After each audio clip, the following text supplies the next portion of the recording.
Shemai. You know I love getting outside. Today it is raining really heavy. It's cold, so I have taken shelter today.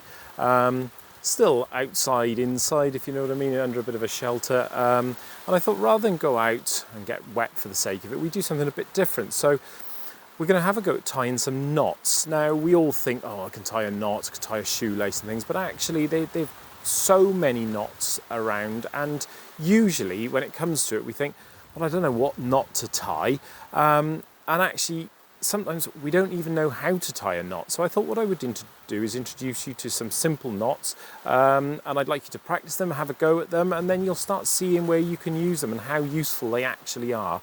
You don't need any fancy ropes. I've actually got, see if I can find it, I've got a couple of ropes that, yeah, there they are.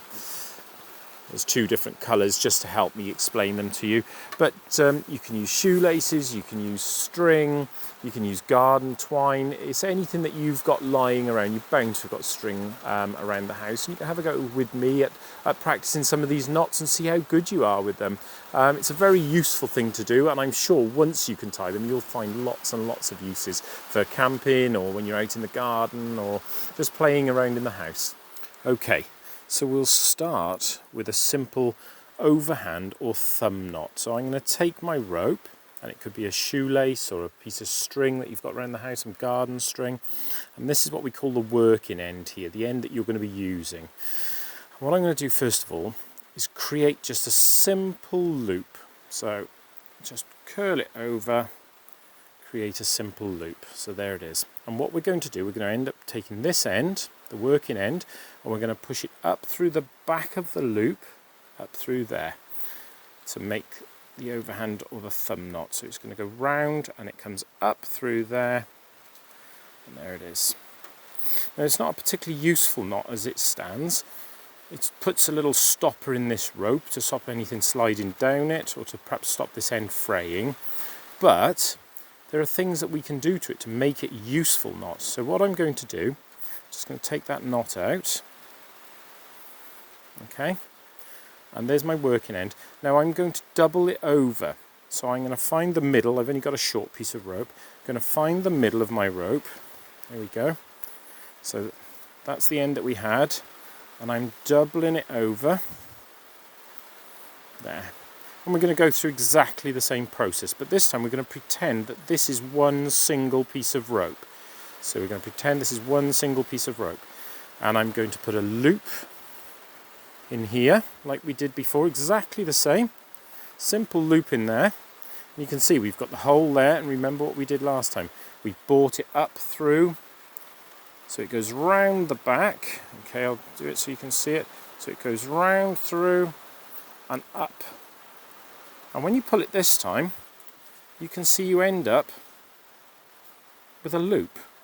Now that's a much more usable knot.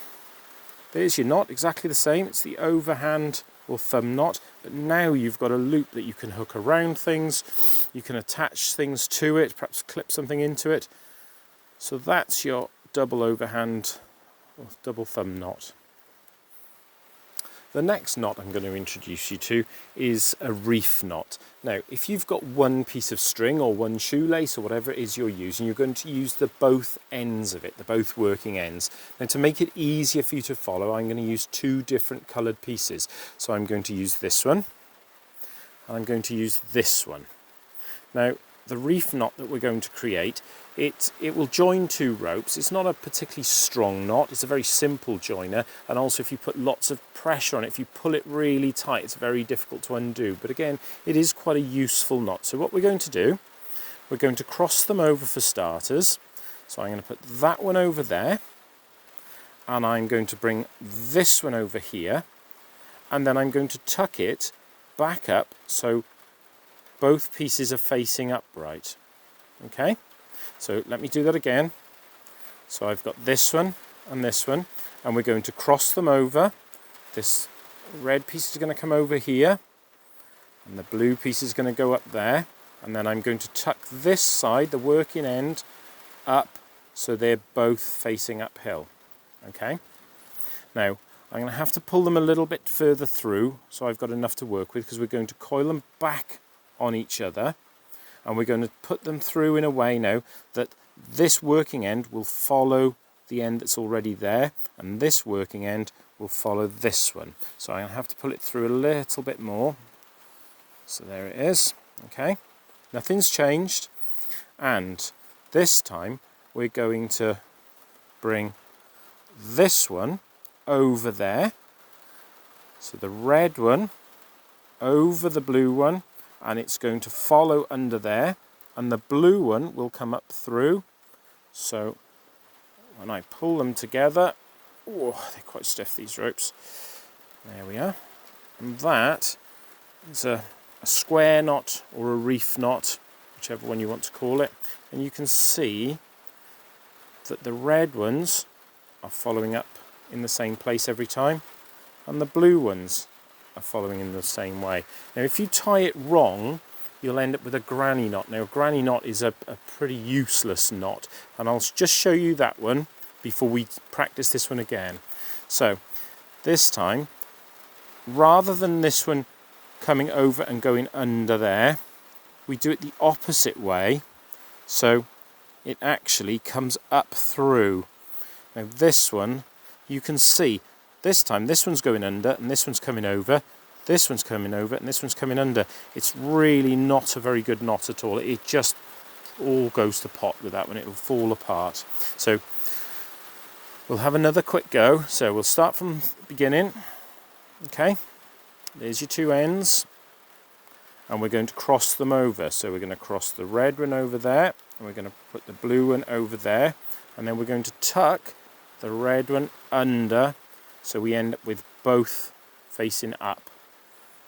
Okay, now I'm going to pull it through a bit further because my rope's quite stiff, but they're both exactly the same. Now what we're going to do is we're going to cross them over, and the blue can come up through and the red will go underneath, so you end up with them both in exactly the same places. So there we go, and that is a reef knot or a square knot. And you can see how both the reds go down through and out the same way, and both the blue goes under and comes out the same way. If they're not running together, then you've got it wrong. Okay,